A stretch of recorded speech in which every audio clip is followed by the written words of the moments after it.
George, this is Ed Peters. Could I revisit the discussion on oxalic acid dribble?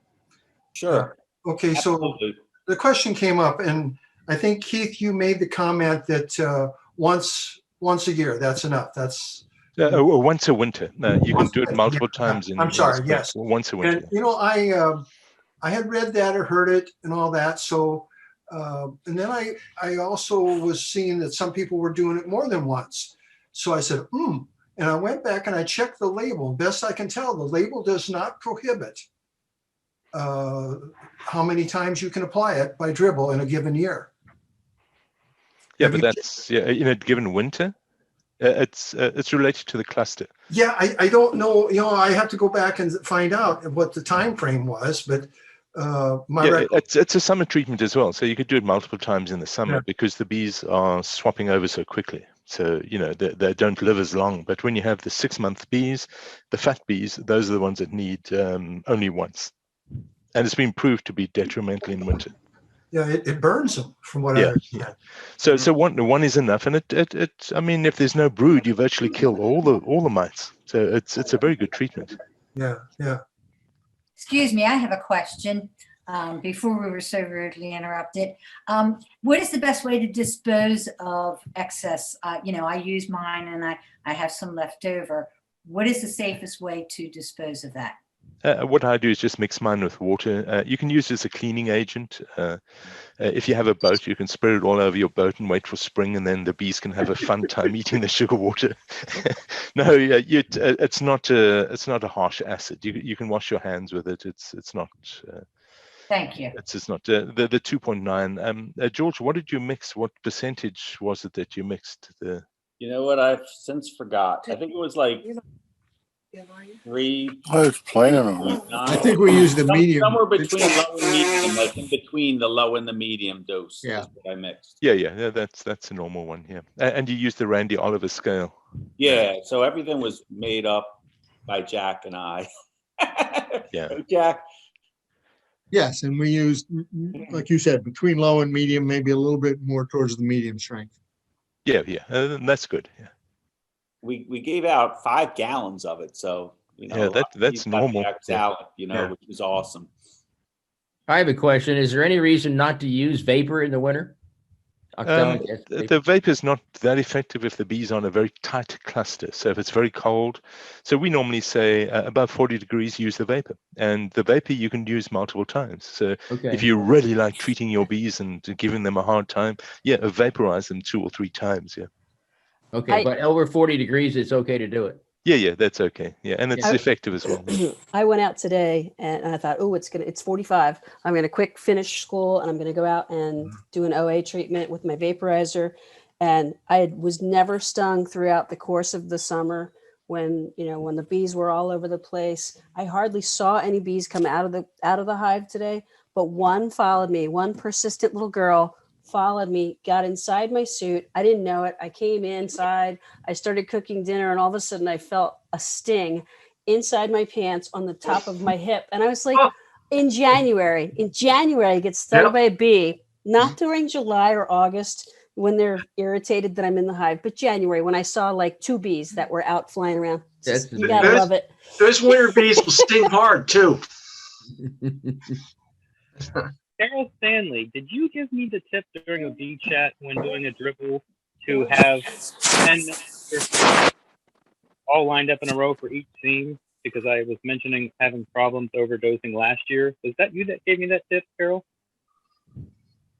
No, I don't think so. Yeah, we used to do that, Justin. Just if you worried about making the dosage, you'd have little syringes instead of the big syringe. But if you look at it carefully, your center syringe, the center seam is almost double the ones on, or even treble the ones on the sides. So just use your discretion. It's difficult to overdose. Randy Oliver sometimes does 100 ml on a hive with no ill effect. Okay, good to know. Okay, we're gonna. Can everyone see my screen? Yep. Excellent. Well, welcome to the eventful 2021 January meeting. I'm I'm not, if it's anybody's first meeting, this is not a typical CCBA meeting for sure. So this is the first time we've had this experience, though I've been warned about it and kind of said, no one's gonna have any interest in a bee club meeting. But I guess That's me and Ernie when I got Yes, my that- nuke from him. that is Ernie right there. So yes, so welcome all the new bee club members. We appreciate you joining us tonight. The club goal is to do sustainable beekeeping, which basically means that we try to teach people and educate people on best management practices. And why is that important? Just so that your bees are healthy. And if your bees are healthy, then you're probably happier and they're happier. And we minimize the problems with colony loss and really unanticipated expenses. Beekeeping's expensive enough, but it's good to keep healthy bees so you don't have to replace your bees all the time. So buy only bees. We're going to kind of move quickly through the meeting tonight. Really quickly, this is the list of officers for 2021. Most of the officers for 2020 are returning. Our new officer is Kathleen Lopez, who's our secretary. So Kathy, are you on? She was on. She was traveling, but she was in the mountains somewhere, so her reception wasn't well. But you probably already heard from Kathy. She's going to be sending out the email blast and kind of following in Tina's footsteps. If Tina's on, obviously we all owe Tina a big thank you for her 3 years as secretary of the CCBA. Tina's going to stay on as member relations, and you're going to hear more from our member relations person in the next month or two as we try to do some new things with our newer members. We're going to move to officer reports. We're going to start with Jack. Are you on, Jack? Do you want to? I am on. So I'll give a quick review of 2020 from a financial standpoint. For the entire year, we had just about 2,100 individual financial transactions, which is a 65% increase over 2019. Over the course of the 12 months of 2020, we took in $62,121 and spent $60,069. So our net increase in cash for everything that we conducted in the CCBA in 2020 was $2,052. From a membership standpoint, in 2020, we had over 200 new members, which is a 32% increase over the number of new members we got during calendar year 2019.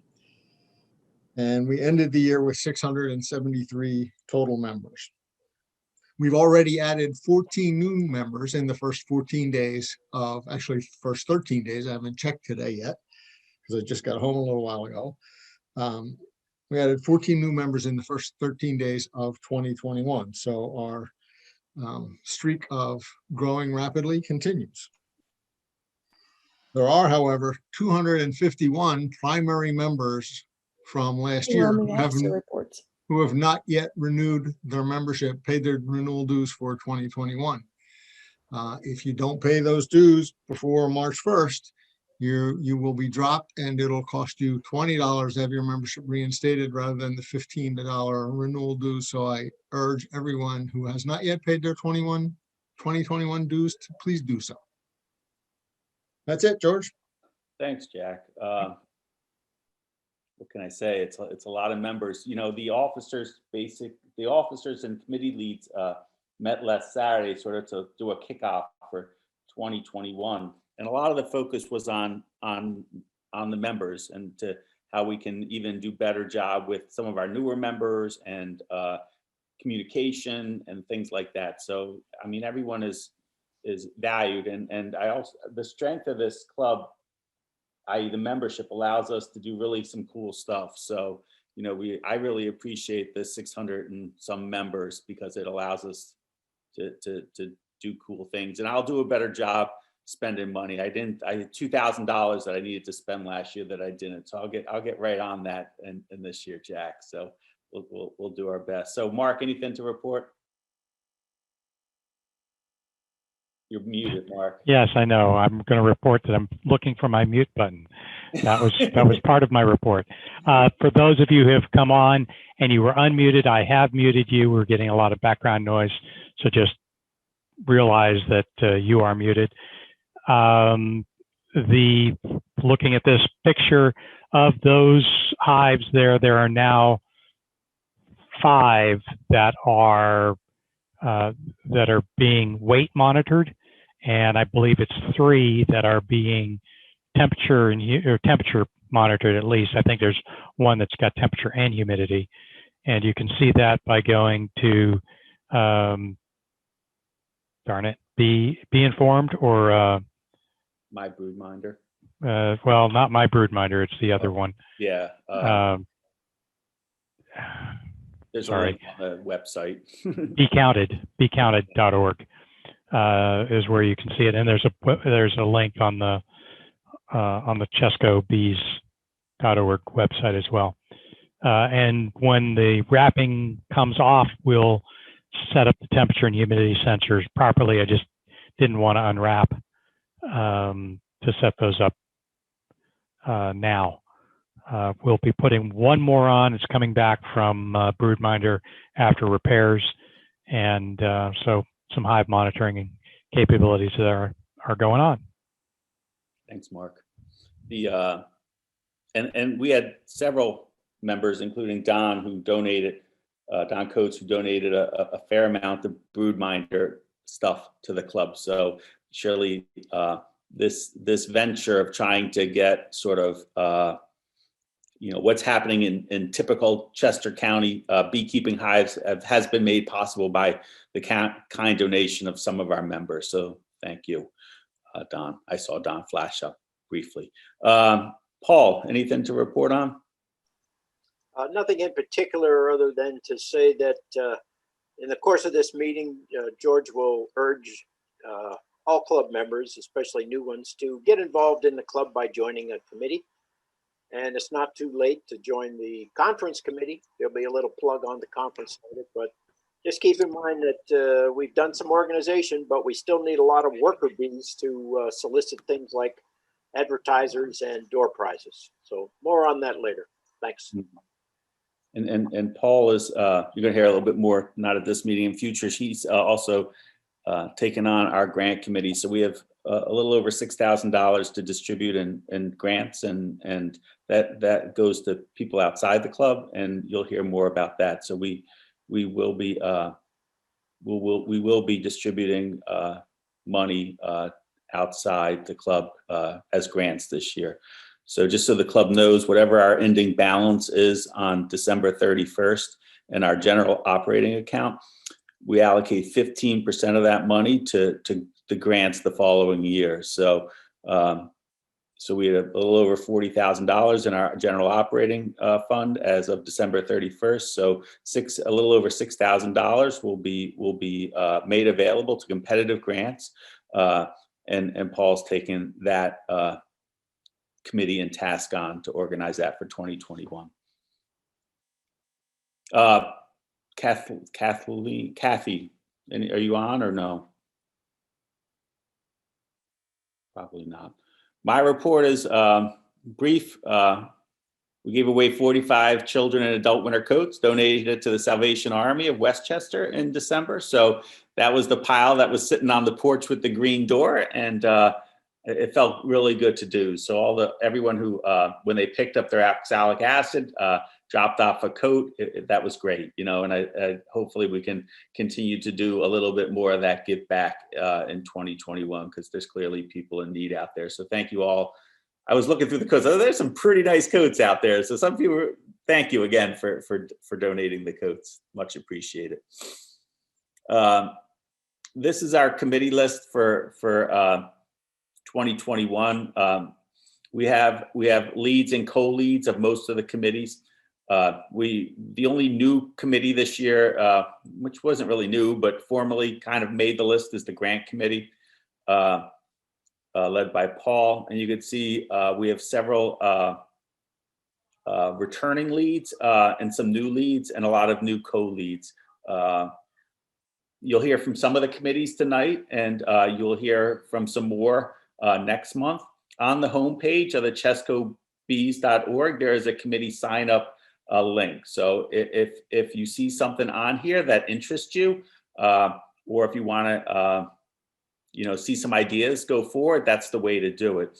If you had signed up for a committee in 2020, you're going to need to sign up again in 2021, just because I don't want the committee leads to be emailing from the committee list on people that either may not be interested in that committee anymore or whatever. So just take a moment to sign up for a committee if you'd like to do that. It's really important. Just an extra.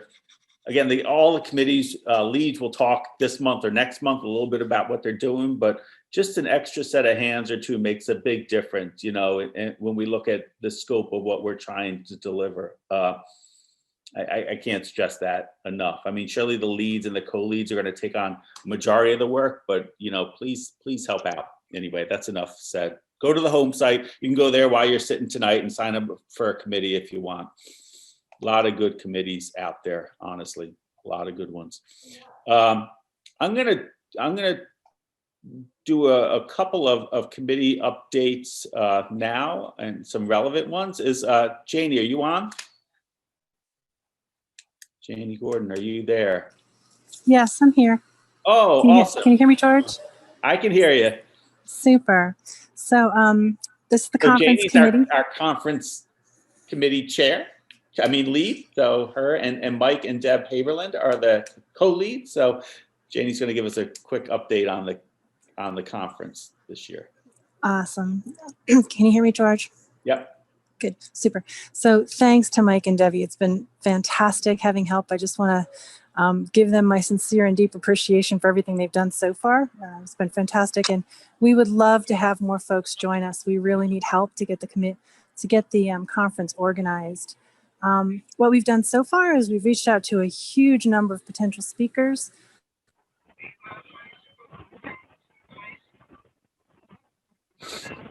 We're losing you, Janie, a little bit.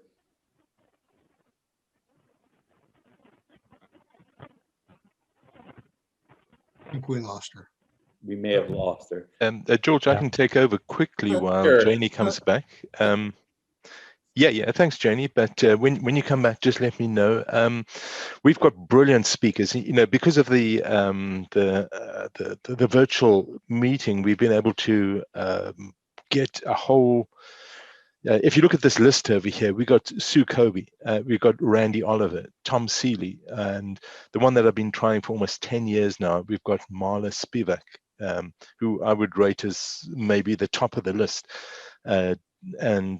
Michael Palmer, Dewey Karen, and so on. So these are the best of the best speakers, so it's really should be a profoundly good experience. What we need in the conference is some of the hard work that occurs behind the scenes is to get things like vendors, which is going to be quite difficult virtually, but we need advertisers. A lot of the money made in the conference is by means of people advertising. So we need everyone that knows somebody that could advertise, maybe something in Westchester, a company there that might want to advertise with us. We send a brochure out to everyone, and it costs a certain amount to put an advert inside this brochure. So we need people to help us. Over the years, what we've done is we've got all the primary bee suppliers, and we get a list from American Bee Journal or Bee Culture, all the advertisers that occur there, and we collate a list. And we then we find the email somewhere down there, and we email the relevant person and we ask them, do you want to advertise? Do you want to have a door prize or do you want to be a vendor? So those are the 3 questions that we ask, and when we get the replies back, we send them all to the relevant people. Sharon does the adverts. We will organize the vendors as having a vendor space during the lunch break, so you could look at Man Lake or Blue Sky and see a video and talk to the guys and say, you know, why should I order an 8-frame or 10-frame? How much does your woodware cost? And also the door prizes. So at the end, we can have a draw, and we'll send you a gift card to Man Lake, or we'll send you, you know, if you're the winner of that particular one. So I don't know if you are prepared to help. If I can, Janie, can I put your email address on the in the chat? You could also just go on to the website and just click on the conference committee and join the conference committee if you'd like. And join the conference. We need as much help as we can get. I mean, normally it ends up as being 5 or 6 people that do the majority of the work. It's so yeah. It's please participate. Please come along and help us with this. So March 13th. You know, if it's not on your calendar, you know, take a second, put it on your calendar. It's going to be an all-day conference. You just, you know, you won't get a better lineup of speakers on any day conference. And they've been Paul and Keith and Janie and Michael and Debbie and Justin, and have been, I mean, without them, we would be not having this. So thank you all. And March 13th. And I don't know, I always like to put numbers to something. That's dangerous, but I put the target registration of 500. Why not? Because it's just going to be that good, you know. So we'll need people to spread the word too. A lot of us are on different social media platforms and have connections with other clubs. So I think we probably are the only local club that's doing a conference this year. So hopefully we can get a lot of participation from our neighboring clubs on the conference. So 500 seems like a reasonable number. Sounds like it's going to be amazing. It will be. Walt, the real Walt, will you please? Stand up, Walt. We want to see your picture standing. Will the real Walt Salunas please stand up? What was that show? Walt Salunas, please stand up. The slide fits. There's 2 of you. It was supposed to be a teacher and apprentice, but it could be Walt and Walt, you know? Yeah. If only there's another me. But anyways, so yeah, the apprentice program.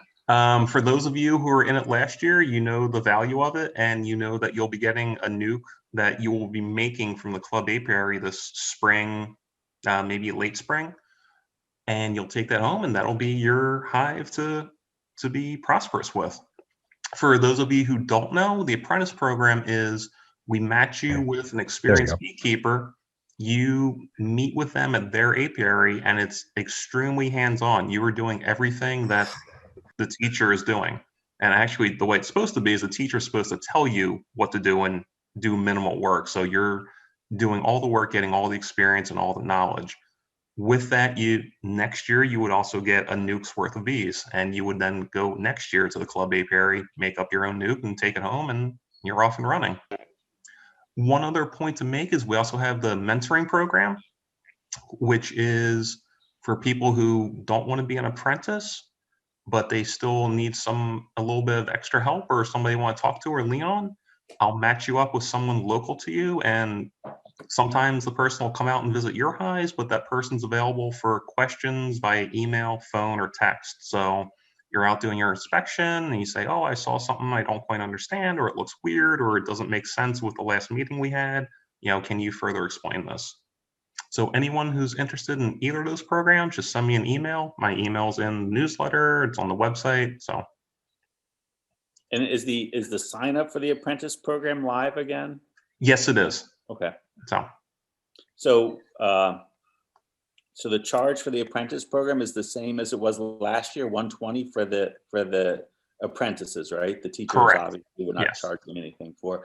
And in return, if you complete the apprentice program, i.e. you sort of show up to your teacher's apiary site and learn all the skills that you need to learn, and the teacher says that you've completed, then the following year you'll get a nuke. So that's the 120 kind of coming back to you. Which I'm glad you mentioned that, George, because the 120 you're paying for the apprentice program is actually a steal for what you get. Not only do you get a nuke of bees, which is cheaper than anywhere else you can get this, but you also get a year's worth of basically hands-on training. So it's the best deal out there, honestly, for people who don't have bees, who want to see, it's a great way to sort of, before you get bees, learn all the skills that to do them the right way. So, what we need is teachers. If you want to, it's a great way to get back to the club. So if you've been a beekeeper for, I don't know, a few years, and you feel like you have enough skill to sort of keep your bees alive, and you enjoy sort of passing that knowledge on to somebody, this is a great way to get back to the club. And it's also a great help for the teachers, because now you have someone else who can help you lift boxes, move things around. It's an extra pair of hands which comes in very handy at times.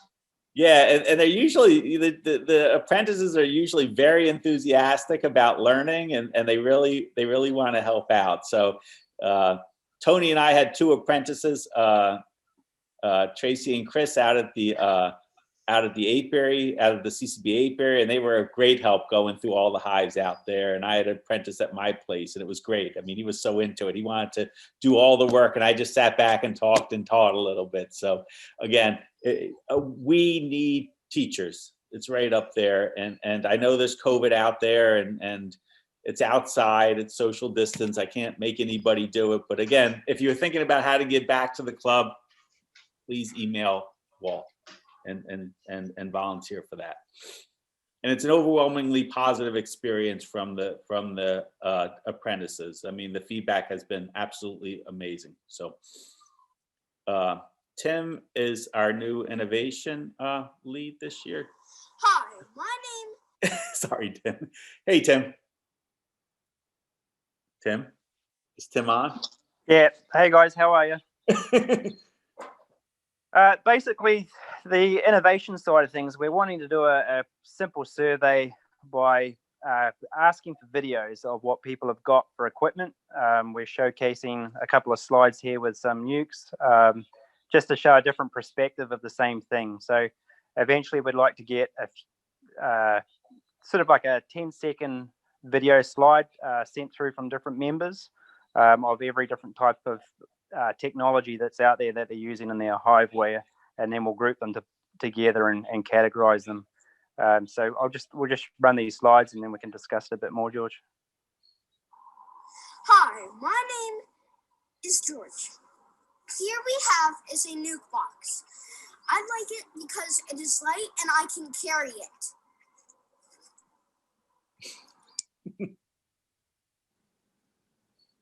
Hi, my name's Kalina, and I like the nuke box because it's a great place to put your queen when you're organizing your hive. And if you like a smaller space for the hives, it's I don't know what I'm saying. Hey guys, here's a simple nuke box. I like them because they're nice and light for pollination contracts.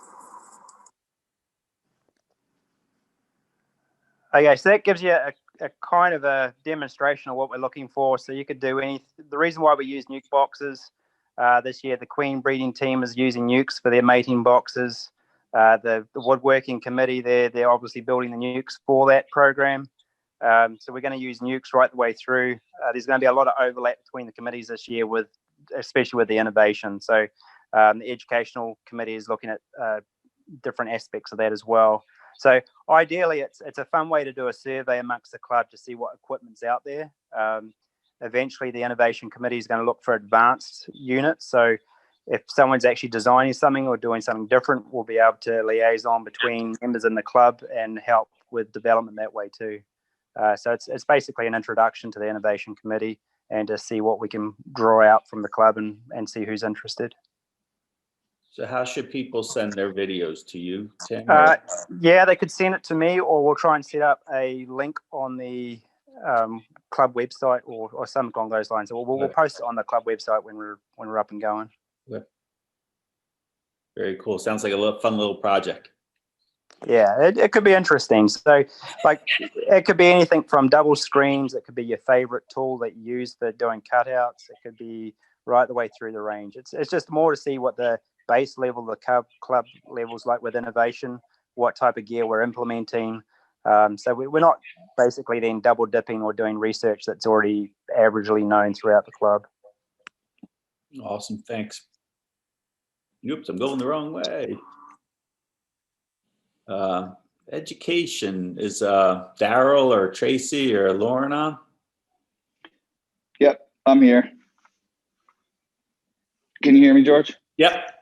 Okay. I don't know how this picture had anything to do with education. I just liked it. You know, I thought to myself, boy, these green onions look cool. So.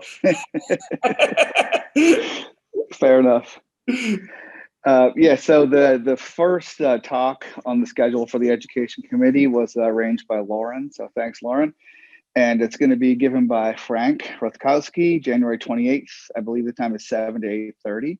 So keep an eye out for the emails for that in the next coming days. So for those who don't know who Frank is, he's a commercial beekeeper. He's a local guy. He runs Exton Bee Company. With his company, he kind of does it all. He obviously sells honey, he sells pollen, he sells wax, he breeds queens, he sells packages, he sells nukes. So, his depth of knowledge is pretty wide there. So he's going to be giving a talk on commercial beekeeping, all different aspects of it.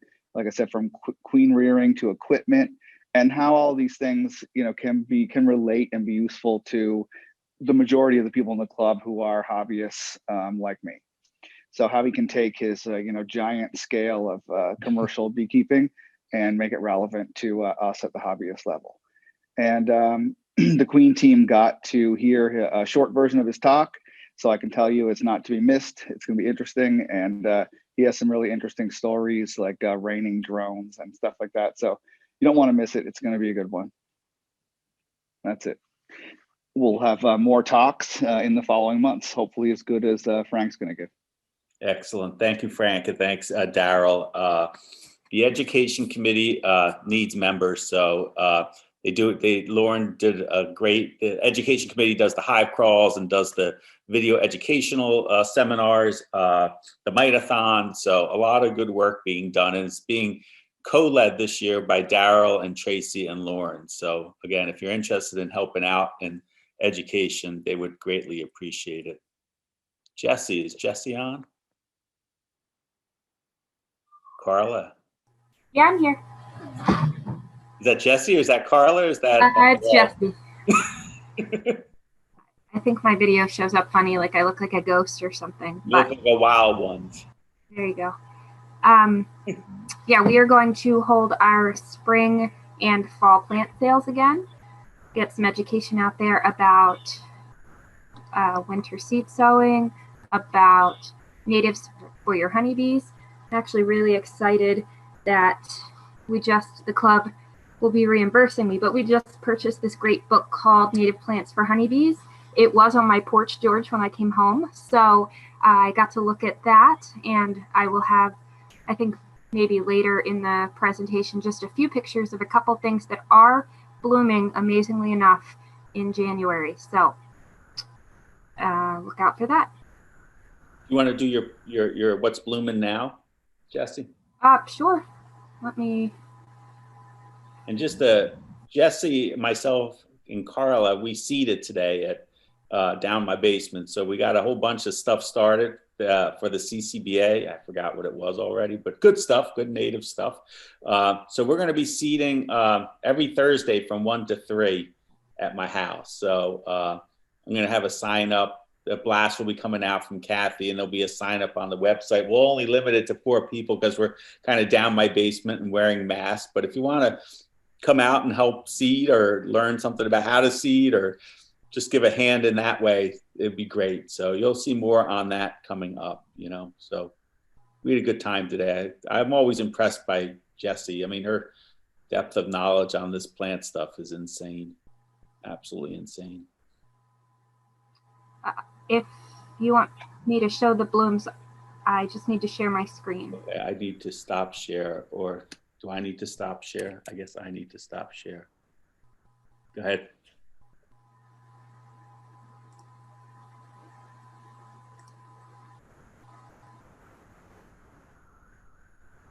I'm glad we have 72 people back on. Again, thank you for sticking with us tonight. And I was trying to figure, I've never sent a mass email, so I guess it got through. So thank you all for coming back despite our rough start. Hey, Jesse, you there? Yep, I'm here. I'm looking for the share screen option. Oh, there it is. Okay. Okay, so I need to move this box.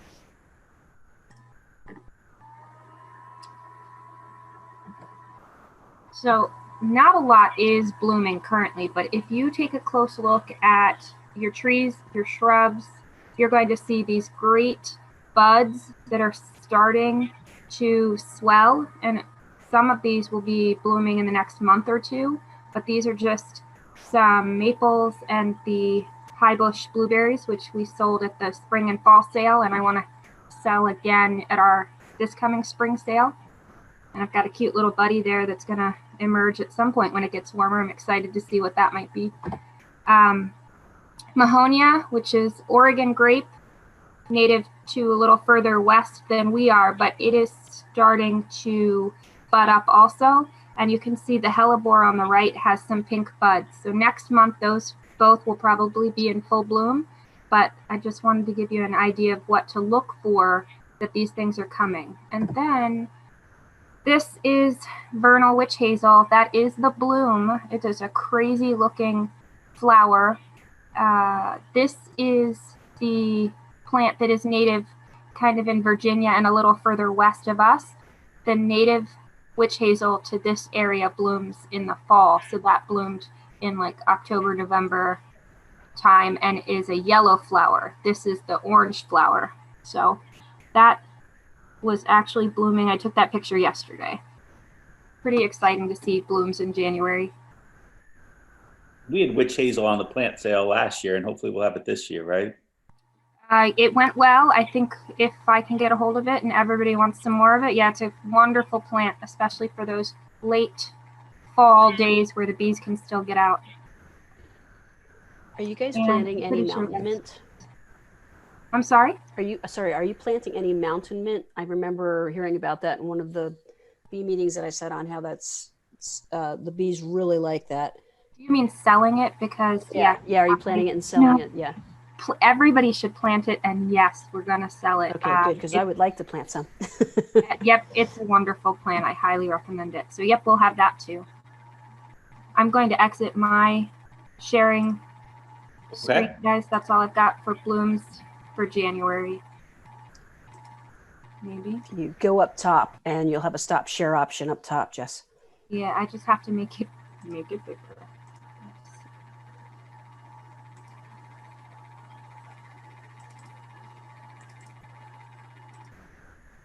Maybe.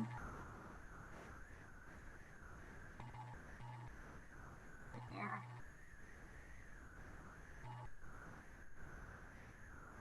Okay, back to you, George. Yep. Thanks, Jesse. Yeah, you're welcome. Yeah, mountain mint. We'll grow some mountain mint. Mountain mint is not too hard to seed yourself. It needs I think most mountain mint, I believe, needs light to germinate, and the seed's really, really tiny. So, grow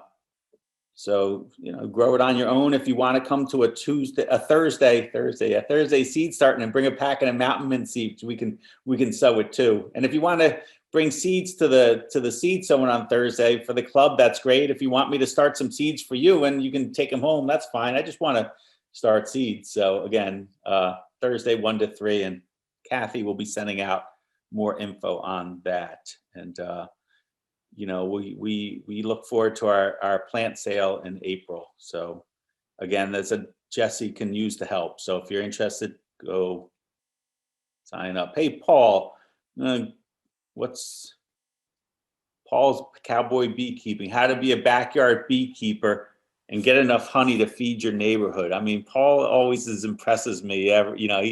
He's got 4 or 5 hives, yet he makes 100 pounds a hive. So it's always good to hear what Paul's up to with his hives right now. Hopefully, briefly, not much, but take it away, Paul. Yeah, the record for my 4 hives is 750 pounds. Sorry, I shorted you a bit. So you really shouldn't be doing any cowboy beekeeping right now. this is January. You get the month off. You should really be relaxing and not doing anything, just waiting and getting things ready for the season. But if you have to go out there and mess around with your bee yard, just lift up your hives from the back to check the weight, give them the heft test, and decide if they need any food. And if they need some food, you can give them some fondant if you think that they feel a little light. Otherwise, you might want to pop the top and check for condensation. There shouldn't be any if you have it adequately insulated, but I always have old wool blankets and old hunting socks spread out to pick up moisture. And make sure there's plenty of ventilation. I use a spacer on top of an inverted inner cover. And you can always slip them some chunks of sugar that way and fondant that way as well. I did help the bees by dragging out their dead. I removed the mouse guards and then used the mouse guard to scrape out the dead bees that have accumulated over the winter. And don't be surprised if you get 100 or a couple hundred bees that are dead in there. Certainly when the snow came, there were hundreds of bees laying on the snow. So you've all seen that, but don't panic. That's normal winter attrition. Let's see. If you haven't treated your hives, treat them with oxalic acid dribble. That's a good preventive for or finishing off of the mites after you've done the preventive treatment in the fall. So I did 4 or 5 oxalic acid vaporizations in the fall until I really didn't see any more of a mite drop on the sticky boards. And I treated with oxalic acid dribble in mid-December on my hives. And I didn't see any mite drop on the sticky boards. However, when I did the oxalic acid dribble on my 2 longwood hives, there were about 100 mites that dropped onto the sticky board over the next couple of days. And that's probably because they were more infested than mine at home, because I did not use the green drone comb on the longwood hives. So put that on your to-do list next year. Get green drone comb and use it per hive. Much more on that later. So I did treat the longwood hives 2 weeks later with another oxalic acid dribble, and I don't have the mite count yet, so we'll see what happens with that. But what you really should be doing now is starting a beekeeping journal. If you've never had a beekeeping journal before, try to start one this year. Jot down how your hives look when you do a hive inspection. Jot down when you change a queen or when the bees change a queen, where the queen came from. I find it very intriguing to go back over a whole year's worth of beekeeping and find out the things that I did, how it worked out, what my cowboy beekeeping tricks amounted to, and I have a lot of fun with it. So I think it's a great informational source. So I urge you to start a beekeeping journal. It's also a good time now to look online or in catalogs for new equipment to order or to refurbish the old equipment that you have laying around. I'll bet something needs a paint job. So anyway, get ready soon, because this is your only month off really in the beekeeping year. Because by the end of the month, the queens will be starting to lay, and maybe they'll need your attention then. Thank you. George, you're muted.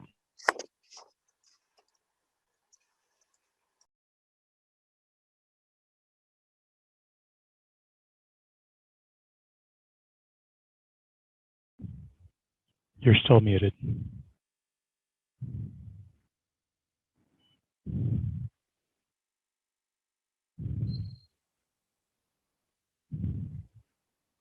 Okay, you're back. Okay, thanks. I'm having trouble with my screen a little bit tonight. I need to get another screen, I think. Anyway, as Paul said, this is the month to have winter fun. So time to assemble. I've been assembling boxes. Whether or not you're a brad or a nail or a screw user, I guess they all work. I started using my nail gun. I don't know if I'd use it on rabbit joints. They would probably pull out. If on the left-hand side's rabbit joints that I cut myself, so I'd probably screw rabbit joints. But box joints, you probably can get away with a brad. I use a 16 gauge sort of 2.5 inch nail and try to shoot it right through the hole, and it seems to be working well and saving my elbow from hammering. But anyway, some winter fun. Winter survival. How many of my hives will survive this winter? I've already lost a few, unfortunately, mainly nukes. I've learned that, how you make up a nuke in August is different than how you make up a nuke in July and June. And Shirley will go more into that education this year with Ed and the nuke committee. Am I a bad beekeeper if my hives don't survive? Probably not. It depends on how many hives you have and how much education you still need. But bees die, and bees have always died over the winter. So don't beat yourself up too bad.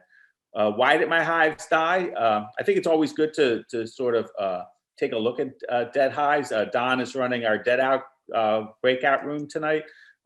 So if you've had some hive death already, and you want to talk to Don about how to sort of look at that and try to do a diagnostic sort of inspection, that'd be great. And what will I do if all my hives die this winter? That's tragic. And hopefully you don't quit. Hopefully you find some more bees and try again. Strategy for winter survival. Some animals hibernate, sort of like what we do no, we don't hibernate, but if sometimes we feels like we do. We eat a lot, and then we lie on the couch all winter until spring comes and lower our basal metabolic rate, so that's one strategy. Some of us migrate, right? Some of us sort of get on a plane. Paul goes scuba diving somewhere. Keith's out scuba diving somewhere. Merle gets in his van and drives somewhere, so birds and butterflies, travel a distance somewhere warmer, and that's their winter survival. And honeybees basically hoard food for winter survival. So they hoard food like sort of like I see it as the equivalent of you going out and cutting wood, so they stack up this big wood pile that they use up for the winter. The colder it is, the more wood used and the more insulation matters. And so that's what's in there right now, that they're hoarded food and are surviving on that. They consume the least amount of food at 40 degrees. So it's been nice recently because the daytime high temperatures have been around 40 degrees. And when we look at the eHive scales, the amount of weight loss per hive per day is only 1/4 to 1/2 pound in the last month. So it's really been almost ideal weather for overwintering. It hasn't been too cold, and it hasn't had a lot of warm days where they're flying. If you get above 40 degrees, then especially if they're flying, their activity picks up and there's no food out there, so they got to eat more. And if it's much colder than 40 degrees, then they've got to, turn up the wood stove and generate more heat to survive. So it's been a pretty nice winter so far. It's pretty typical for winter. So I guess most of the bees are liking that. Most of us are aware that the bees' strategy in the winter is basically to create a cluster. And a cluster is a ball of bees, usually on open comb. So it may be where the last brood hatched out or where they've cleaned out, and then they create honey around it. So it's a ball. And you'll hear people describe, well, what size ball is your cluster? Is it softball? Is it basketball? Is it beach ball? Sort of to get a size of. And the other way you could describe a cluster is how many frames of bees does it cover. So it looks like that cluster is probably covering 6 or 7 frames of bees. And I'd say most winter clusters sort of average probably between 5 and 7 frames of bees. Bees kind of move. The cluster moves depending on where the sun's hitting the hive, where the food is, and they generally move up. So the bees will start down in the winter, and then they'll move themselves up. And some, I don't know why some bees clusters are in the top box now and some are in the bottom box. It's kind of interesting to me why some move up quicker than others.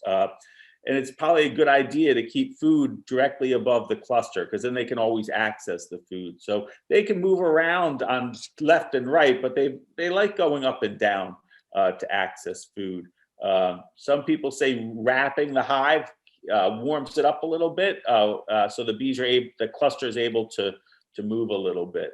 You know, when the clusters get small, they don't have the thermal mass to move very much. So that's when they starve out or they get cold, because they have such a smaller cluster. They've eaten the food that's immediately around them, but they can't move over a frame or two to access new food, and that's when they starve. So that's why they say the cluster size makes a difference in your winter survival. Again, clusters are formed when the outside temperature is less than 55 degrees. And the cluster's role is to basically to generate and conserve heat. And I think of it simply as the bees in the middle of the cluster are the stove, and that's where the heat is being generated. And bees generate heat through wing muscle activity. And bees on the edge are basically the window. So you got the stove in the middle generating the heat, and then you have the bees on the surface that are acting as the window, depending on how tightly packed they are and how close they are together to how much they're conserving the heat of that cluster. So I don't know how they figured that all out, but they do. And bees rotate through the cluster to perform different roles. Sometimes they're in the center, and sometimes they're more outside to the edge. When the outside temperature breaks 60 degrees, then the bees break cluster, or 57 degrees, somewhere around 60 degrees. So they say don't go into your hives, as Paul said, when bees are in cluster. We've really noticed some interesting stuff on the temperature monitors.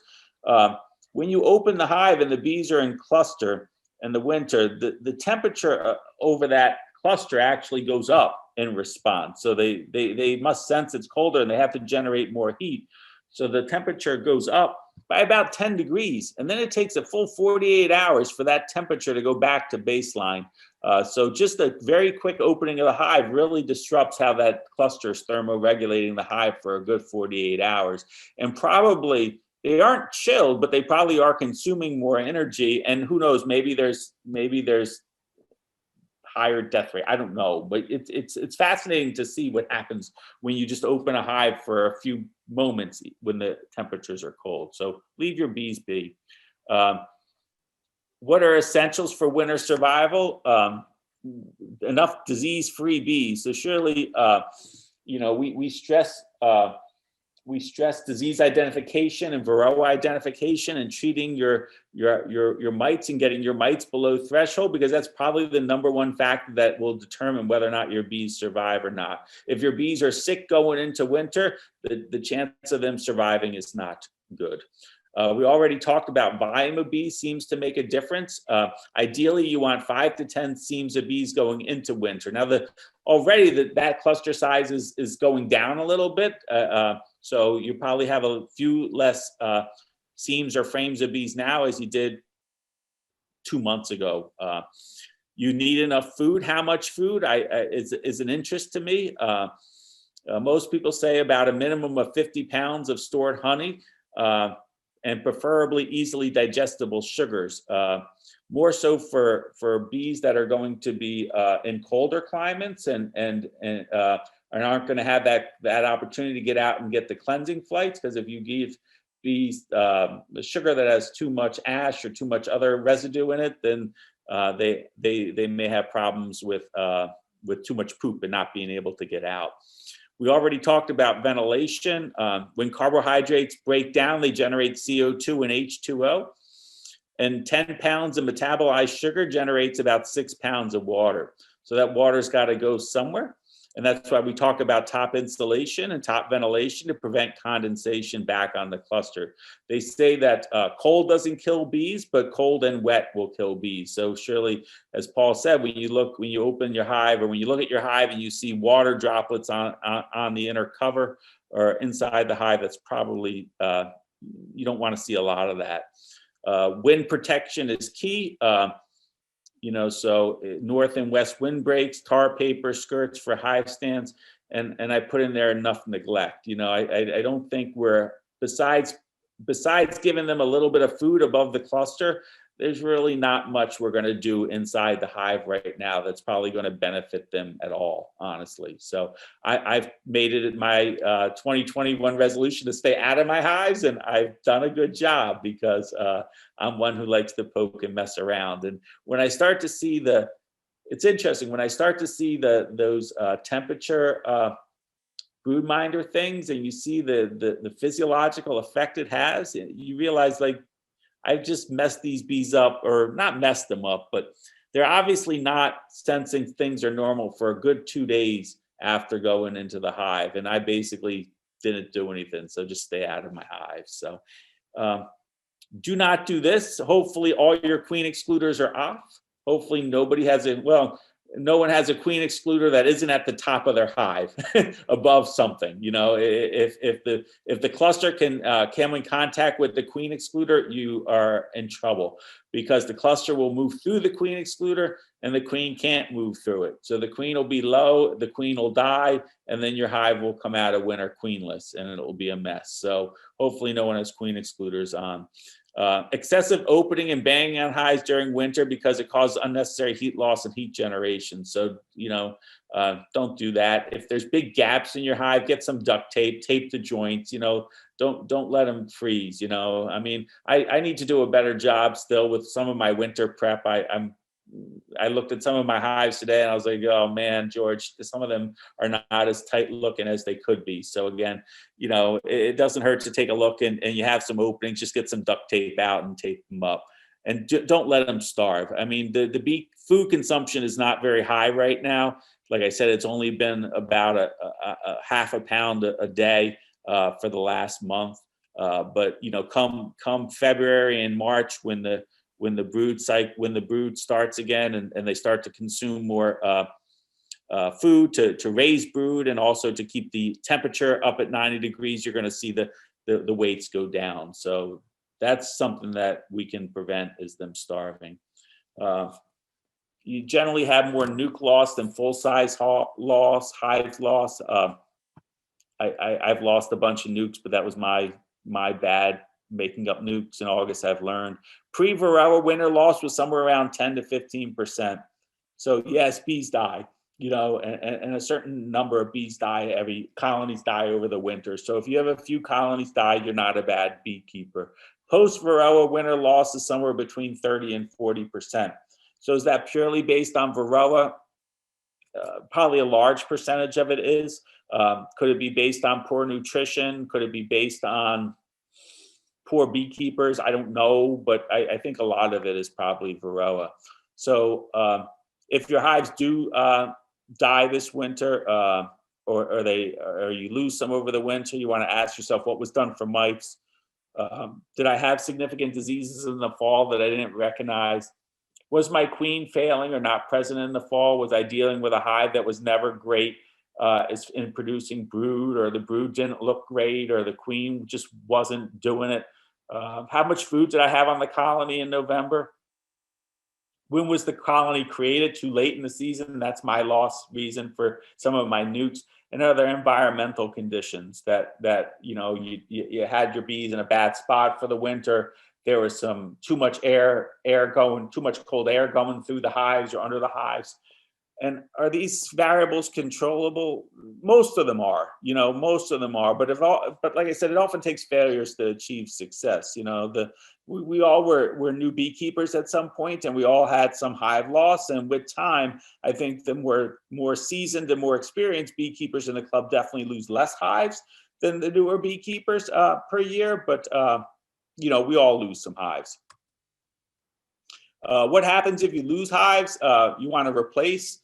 You can split what survives the winter. I know the advanced Keith group is going to talk a little bit about swarm management already, and some of that involves splitting. You can split. You can buy local bees.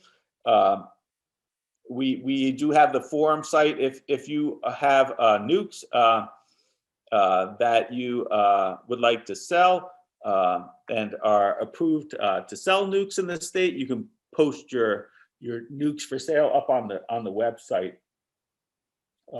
Some people have overwinter nukes, some people have spring nukes. I think it's good to support the local beekeepers. Local surviving genetics are probably the best. So, you know, if you've made up some nukes and you want to, and they survive the winter and they want to sell, please place them on the forum site. As of last year, we don't police the forum site. I mean, we sort of look at it, but we trust that the people that post will be honest about the source of their bees. So if you're selling an overwintered nuke, then you say that it's a Chester County overwintered nuke, so be it. If you're selling a spring split, if you're splitting your colony and putting a non-local queen in it and making a spring nuke, as long as you say it, I'm not going to tell you what you can or cannot sell. I'm just going to sort of encourage people to be honest about what they are selling. There's non-local bees too. There's packages, nukes, and queens that are available in the spring, or you can catch swarms. So there's lots of different ways to sort of replace your loss and expand your apiary. You know, if that's where we are in March. So we'll surely be talking more about this, but it's not a lost cause if your hives die. Just as a reminder, we have Bee Chat every Friday from 7 to 9. Yes, we'll have Bee Chat tomorrow. Hopefully we don't have the same experience tonight. Bee Chat's there for everybody, honestly. So, you know, it's you can ask questions, you can share experiences, you can give advice, or you could just listen. We love when new beekeepers join Bee Chat, so you get to talk a little bit about yourself. And a guy named Gary joined last week, and he didn't have any bees, but I tell you, he was well read already. He was definitely prepared. It was cool to see. So again, 7 to 9 o'clock. If you're a hardcore bee chatter and you're a late night bee chatter, the real Bee Chat starts after 9. No, just kidding. But you know that the late night Bee Chat continues. So that's a cool group too, where we just sit around and chat. So again, most people find Bee Chat somewhat helpful. Breakout rooms. Do we have breakout rooms all set up? So we have 4 breakout rooms? No, we don't. Mark's telling me 1 minute. We're going to have 4 breakout rooms. We're going to have beginner breakout rooms. So if you're a new beekeeper and you can join Tom and Russ and Warren in the beginner room. They're going to talk, I guess, beginner stuff, what you should be doing now, what to think about as a beginner. If you're advanced, Keith and Tim are going to be talking about your hives coming out of winter and things to start thinking about as far as your swarm management and your splits.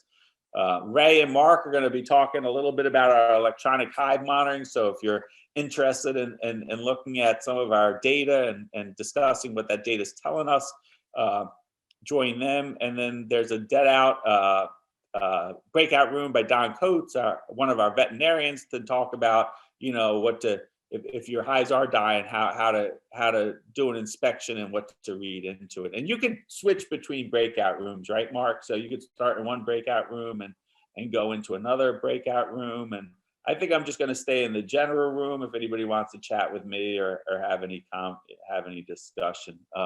Again, are the breakout rooms all set, Mark? One moment. I have no patience, Mark. I did try to get back to center after this. And like I said, I apologize for tonight. Keith's got a good point. Like, we got to prevent this from creeping in again, and we'll regroup and try to make things a little bit more secure. I was sort of resting on our laurels a little bit about that. Most of these have gone on without incident all year. So you run into one that bites you, you know, so. But I do apologize. It was totally offensive and not correct. So